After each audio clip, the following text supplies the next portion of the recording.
Sidang terbaru Nikita Mirzani seolah membuat kita tergelitik teman-teman, di mana dalam pernyataan atau pertanyaan yang dilayangkan oleh JPU kepada Mbak Nikita Mirzani, seolah keluar dari konteks permasalahan yang awalnya permasalahan dugaan pemerasan yang dilakukan oleh Nikita Mirzani terhadap Reza Gladys teman-teman. Namun kali ini malah pertanyaan JPU yang dilayangkan kepada Nikita Mirzani merembet ke mana-mana. Permasalahan yang awalnya yang berada di produk skincare teman-teman, namun yang ditanya malah menjalur atau merembet ke mana-mana.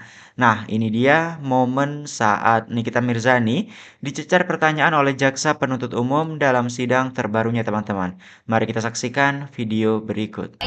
Dengkulannya tebel dan kulit muka dan badannya tidak seputih yang kalian lihat di TikTok. Pada flexing aja kerjanya, gue nggak ngerti dan seterusnya. Itu di tanggal berapa? Saya nanya, ada nggak saudara melakukan live TikTok dengan Itu mengatakan ya itu di tanggal berapa, sesudah saya dilaporkan atau sebelum saya dilaporkan? bulan Oktober. Di bulan Oktober itu saya hanya memposting itu saja. Ya, saya bilang bahwa ini produk yang punya seorang dokter, tapi tidak ber-BPOM, polosan, dan dijual bebas di e-commerce. Ada tidak saudara mengatakan atau pada di live TikTok itu bilang Reza Begeng, dokter penipu? Itu setelah saya dilaporkan di bulan Februari. Bulan apa itu? Februari.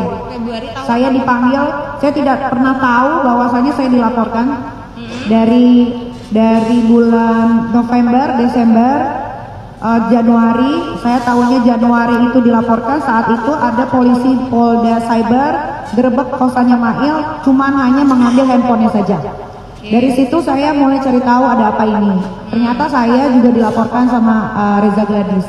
Dan di saat itu otomatis saya marah karena setelah itu saya tidak pernah memposting apapun. Tapi kenapa Reza melaporkan saya ke polisi bersama sahabat saya? Itu berarti setelah dilaporkan. Sebelum dilaporkan saudara tidak ada review terhadap? Tidak ada. Saya hanya sekali live aja memperlihatkan skincare dia yang ini, yang berbahaya ini. Itu pada tanggal berapa tadi? Ya, saya lupa. Bulan apa? Saya Tahun lupa. berapa? Saya lupa. Tapi kalau ibu menanyakan yang saya bilang di abu-abu segala macam itu setelah saya Untuk review itu aja. review itu ya saya nggak tahu, bukan 2024 bulan November atau kapan itu saya lupa. Nah kemudian tadi kan saudara selalu menerangkan kepada yang dipertanyakan tadi terkait dengan pemberian uang yang dari Reza Gladys. Saya nggak mau sebelum Reza membenarkan atau memperbaiki produknya dulu baru saya mau. Maksudnya bagaimana, Bu? Ya kan tadi saudara menerangkan, saya mau ambil pekerjaan dengan Reza asalkan Reza mau memperbaiki produknya terlebih dahulu. Iya kan? Ya. Saudara menerangkan seperti itu tadi kan? Nah, ditanyakan kembali juga bahwa uangnya juga sudah ditransfer. Apakah pada saat uang itu ditransfer ke saudara atau ke Bumi Paramawasesa, Reza sudah melakukan pembenaran produk? Belum. Tetapi kenapa masih mau menerima uang dari Reza? Nah kan saya bilang ke Mail suruh benerin dulu produknya, baru saya mau mereview yang baik-baik. Dia kan menyuruh saya, Mail bilang ke saya bahwasanya Reza minta tolong ke saya untuk bantu review yang baik-baik. Lalu saya bilang ke Mail, saya akan review yang baik-baik kalau dia sudah membenahi produknya. Gitu. Nah terkait dengan uangnya, kan saudara mau uang 4M itu untuk apa sih Bu? Saksi?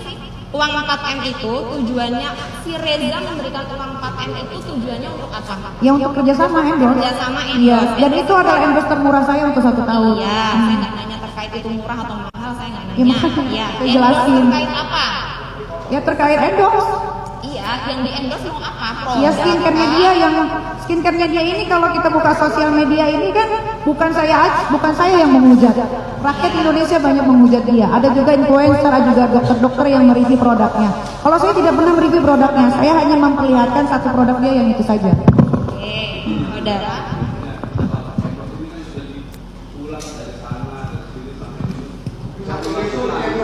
Sebentar ya. Kepada saksi juga sudah kita ingatkan sejak awal ya. Kalau sudah ditanya cukup kan begitu ya.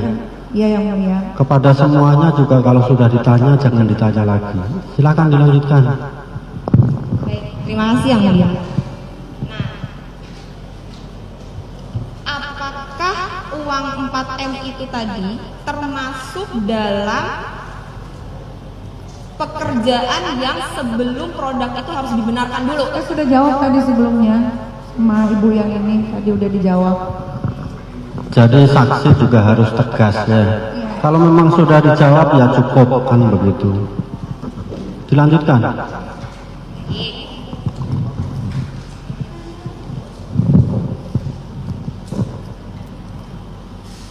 Saya tunjukkan pada saat Mail menerima uang cash sebesar 2M, ada memberitahukan kepada saudara?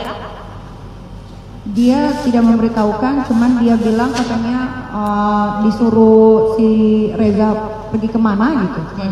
Ada memfoto uang di Tidak. sebuah mobil terus Tidak. dikirim ke saudara? Tidak Pernah ada. Tidak. Tahu Mail waktu itu mengambil uang 2M itu bersama dengan siapa? Tidak tahu. Tidak tahu. Tidak ada laporan kepada saudara? Tidak.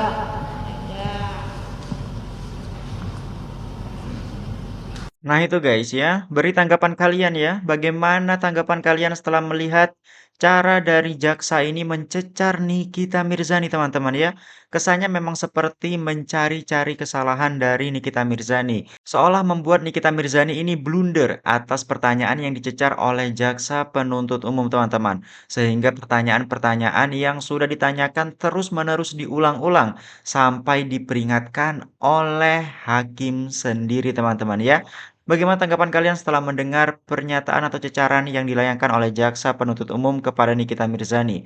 Tulis pendapat kalian di kolom komentar teman-teman ya. Dan lebih lanjut, memang kita melihat bahwa perkembangan dalam kasus Nikita Mirzani dan Reza Gladys ini seakan dipaksakan teman-teman. Kenapa dipaksakan? Karena itu bisa kita lihat ya, seiring dengan perkembangan kasus, seperti memang bahwa uang tersebut merupakan bukan uang pemerasan teman-teman ya, bukan uang pemalakan. Itu merupakan uang endorsement yang diberikan Reza Gladys kepada Nikita Mirzani.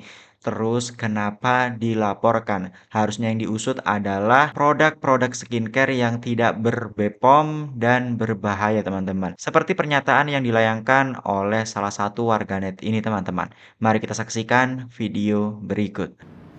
Nah kan makin hari makin kesini semakin dimunculin tuh kejanggalan-kejanggalan dan bukti-bukti nyatanya. Sekarang kalian udah lihat kan bahwa di setiap sidangnya NM ya itu kan suka ada kerusuhan-kerusuhan dan itu mereka bilangnya adalah pengikut-pengikutnya NM itu yang bikin rusuh supaya dibatesin, nggak banyak orang yang bisa masuk ataupun live-nya dibatasin, padahal sebenarnya yang bikin rusuh itu akhirnya terbuktikan. Kemarin selesai sidang langsung ada keciduk dua orang kan, satu yang pakai baju kotak-kotak pakai kacamata yang di sidang awalnya di awal sidangnya Nikita tuh dia ada di belakangnya Nikita yang dorong-dorong Nikita tuh, yang suruh buru-buru maju-maju, yang Nikita sampai kesel teriak bilang jangan dorong-dorong gitu. Padahal Nikita mau ngomong sama media cuma sangat-sangat dikacaukan supaya tidak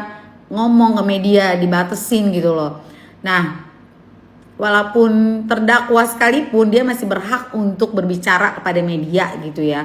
Tapi ini kayak dikasih gimana caranya dibatesin gitu supaya nggak ngomong nih si NM sama media. Nah kemarin kan juga gitu pas pulang selesai dari persidangan Nikitanya mau ngomong sama awak medianya tuh didorong, ditendang, bahkan ya sampai kameranya pada pecah. Bahkan gue lihat ada wartawan yang cewek yang jatuh ya sampai kesakitan sampai dia berdarah merah, terus dia gitu dia kameranya juga rusak ya. Dan ada kamera TV ya, media TV katanya kameranya pecah ya kan. Nah itu suruhan siapa tuh gitu loh. Yang satu kan udah ketara tuh dari JPU, dari kejaksaan, yang kacamata yang di belakangnya Nikita waktu sidang pertama itu tuh dia bilang dari kejaksaan dengan tangannya di belakang begitu, dia bilang ya lihat aja saya ada kok di situ gitu kan, lihat aja muka saya sebelumnya gitu kan. Nah ya kayak songong-songongan gitu. Terus yang satunya lagi langsung di keroyok dong, sampai bajunya dibuka ya kan, terus dibawa ke Polres Jaksel. Terus di Polres Jaksel gue sih nggak yakin ya, nggak tahu deh, nggak bisa ya dibawa ke Polres yang lain gitu loh. Gue takutnya diamankan di 86 kan gitu loh. Kenapa kebebasan media dibatasin gitu loh? Kenapa sampai terjadi kerusuhan dan dipecahin kamera segala macam, sampai didorong, ditendang supaya nggak meliput Nikita Mirzani? Itu udah kejanggalan luar biasa, dan itu suruhan siapa? Terus kedua juga kan kita dari awal udah tahu bahwa JPU yang ada itu pun semua netizen juga mengkritisi ya kan, dari mulai mereka awal pakai masker lah ya kan, terus yang di awal namanya siapa, mukanya beda sama yang hadir jadi JPU gitu kan. Dan terus ya gitu ada yang arogansi, yang pakai-makain rompi ya kan, yang pakai borgol kayak gitu. Aduh, udah kejanggalan banyak banget ya. Dan kayaknya udah deh, tolong deh, nggak ada kasus lain ya, cuma 4M loh. Gue bukan mau ngecilin, tapi gak layak, gak worth it. Itu aja terus sampai 6 bulan ini beritanya itu aja terus. Ini pengalihan atau apa sih, sampai nggak ada lagi berita yang lain gitu loh. Muncul tiap hari sinepos, bisa nggak itu sinepos itu di delete gitu loh? Gue nggak follow dia loh, dia FYP mulu loh di ini. Pagi-pagi mau kali bikin sial kali itu muka sinepos yang kerut-kerut, rambutnya udah mau botak, dikuncir-kuncir mulu gitu loh. Terus orangnya so tahu, terus ngebodoh-bodohin netizen atau apa, siapa yang punya masalah, siapa yang punya kasus, dia yang bodoh-bodohin orang, dia yang ngegiring-giring opini. Aduh, oh my gosh. Gue sebenarnya udah nahan banget, dan ini gue ungkapin biar semoga ya lu nyampe ke Nepos, lu bisa stop nggak mulut loh gitu loh. Bengker banget, nggak ada kerjaan yang lain ya Nepos ya. Terus kita lihat ya, dari kasus ini si Reza Gladys ya, dan juga si Nepos ya, si RG dan si Nepos ini keduanya sama-sama gimana ya, hubungan sama ibunya gimana ya, gue mau bilangnya ya, kayak si Nepos katanya kan hubungan sama ibunya nggak bagus, nggak ketemu, dan katanya suaminya yang nyuruh nggak usah ketemu sama ibunya, dan ya itu diain lah gitu, berdasarkan katanya suaminya nggak boleh ketemu, akhirnya si Nepos katanya nggak pernah ketemu ibunya. Jadi kita hubungan apapun itu, hubungan ibu nggak boleh putus, nggak boleh bermasalah, supaya kita panjang umur di tanah yang Tuhan berikan gitu loh, diberkahi gitu. Terus kayak si RG ya, mamanya juga katanya orang kaya ya, diobatin lah sampai sembuh ya. Yang Sutrisna alias stres ya, diobatin lah ya. Ngapain sih punya tas Hermes, Chanel, Gucci segala macem ya, baju branded flexing sana sini, tapi emaknya orgil. Tolong deh, mendingan lu obatin emak lu ya, biar nggak apa sih, biar normal lah gitu loh. Karena ya hidup bahagia itu bersama keluarga gitu loh. Jadi ya lebih penting prioritasin orang tua deh. Ini sembuhin dulu deh orang tuanya gitu loh, baru flexing, baru lu beli yang branded percuma. Menurut gue lu pakai tas branded juga, baju branded juga, badan lu begeng, lu gemukin dulu deh, kasih makan daripada kayak cacingan begitu ya kan. Itu dah. Gue gak ngebully loh, gue ngomongin fakta ya. Kan dia memang begeng beneran, kurus beneran ya, kasih makan lah bergizi. Lu kan katanya dokter masa gak tahu ahli gizi ya, timbangannya normal berapa, tinggi sama berat badan berapa harus normal. Kan bisa tahu.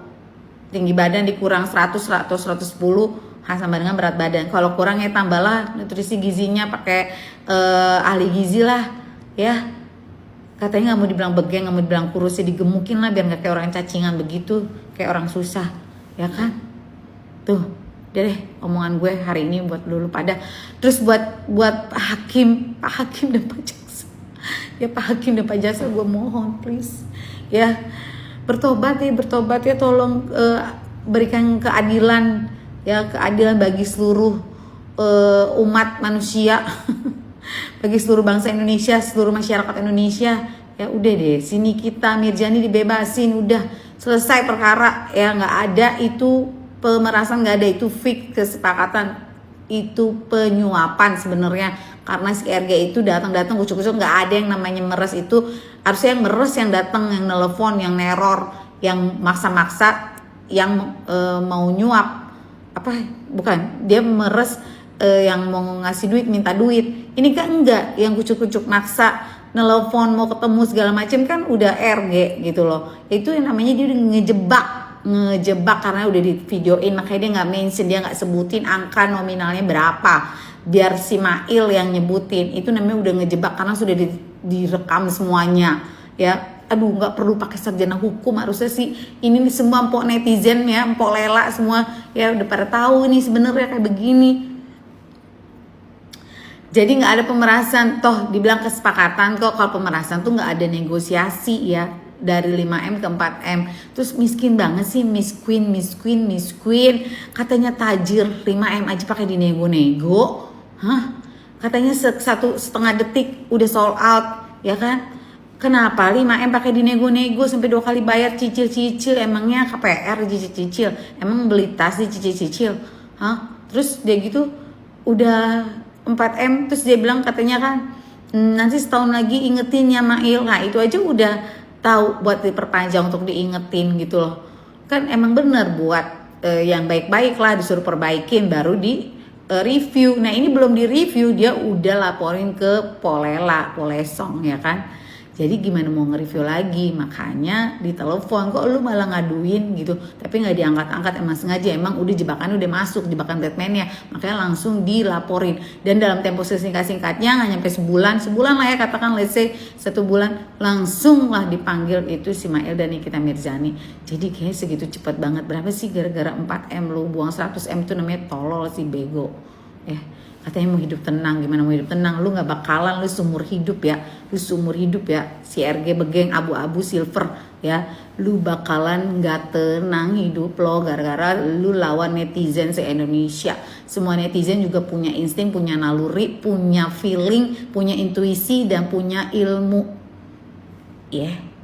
Gak perlu SH, nggak perlu pakar hukum, itu udah kelihatan, udah bukan pemerasan, udah fix bukan pemerasan. Tapi lu nyogok supaya nggak direview yang jelek-jelek, review yang baik-baik. Pala otak lu masa direview yang baik-baik tapi isinya nggak bepom, isinya kandungan berbahaya. Gelo. Nah itu guys ya, masuk akal apa enggak ya pernyataan dari Mbak ini guys? Apakah kalian setuju dengan pendapatnya? Bahwa memang sebenarnya kasus Nikita Mirzani ini kasus yang dipaksakan teman-teman ya. Seharusnya memang yang diusut adalah produk-produk skincare yang sudah beredar luas di masyarakat, digunakan oleh banyak orang, namun ternyata produk tersebut tidak BPOM teman-teman. Nah ini tentu saja menjadi pertanyaan kita semua, apakah memang keadilan di Indonesia ini sudah tidak tegak lurus teman-teman? Nah, ini tulis pendapat kalian di kolom komentar. Nah, bagaimana tanggapan kalian setelah melihat beberapa video-video tersebut? Tulis pendapat kalian di kolom komentar dan nantikan updatean video kami selanjutnya, teman-teman. Assalamualaikum warahmatullahi wabarakatuh.